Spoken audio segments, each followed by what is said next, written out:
Aujourd'hui, un nouveau tips pour régler le petit souci de colonnage en version mobile pour vos mises en page. Alors, aujourd'hui, je vais vous montrer comment régler le petit souci des colonnes qui s'inversent lorsque on passe en version mobile. C'est-à-dire, ici, j'ai un joli damier. Texte, image, image, texte. Texte, image, image, texte. Sauf que, comme vous le voyez, en version tablette ou même en version smartphone, ce n'est pas du tout ce qu'on veut. C'est-à-dire qu'on a texte, image, image, texte. Texte, image. Sauf que là, nous aimerions que ce soit texte, image, texte, image, texte, image.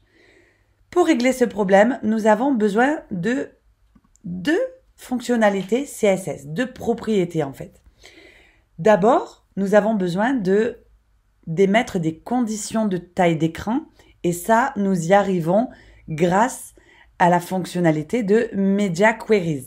Les Media Queries, c'est pas la première fois que je vous en parle. Ici, si vous regardez, je vous invite à aller sur le site de Alza Création, un super article qui est franchement vieux, mais toujours très valable, c'est les Media Queries CSS 3. Il vous explique comment on peut émettre des conditions en CSS en fonction de la taille des écrans. Donc par exemple ici, on voit marqué pour les écrans compris entre 200 et 640 pixels.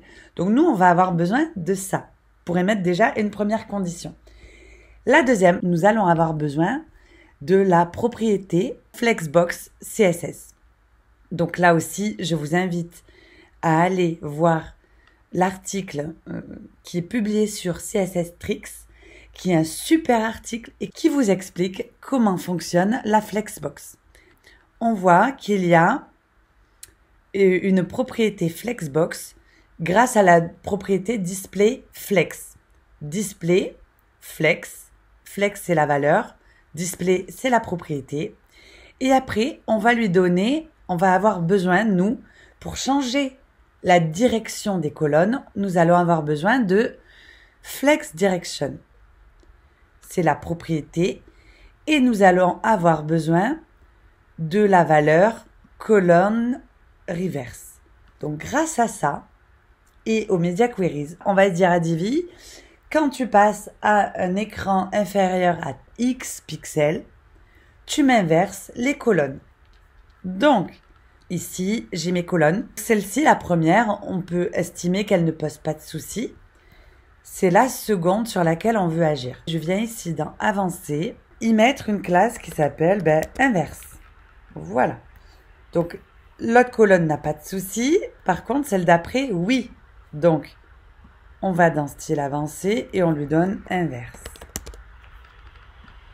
Et on fait pareil pour la dernière colonne qui pose souci. Et on va dans Inverse.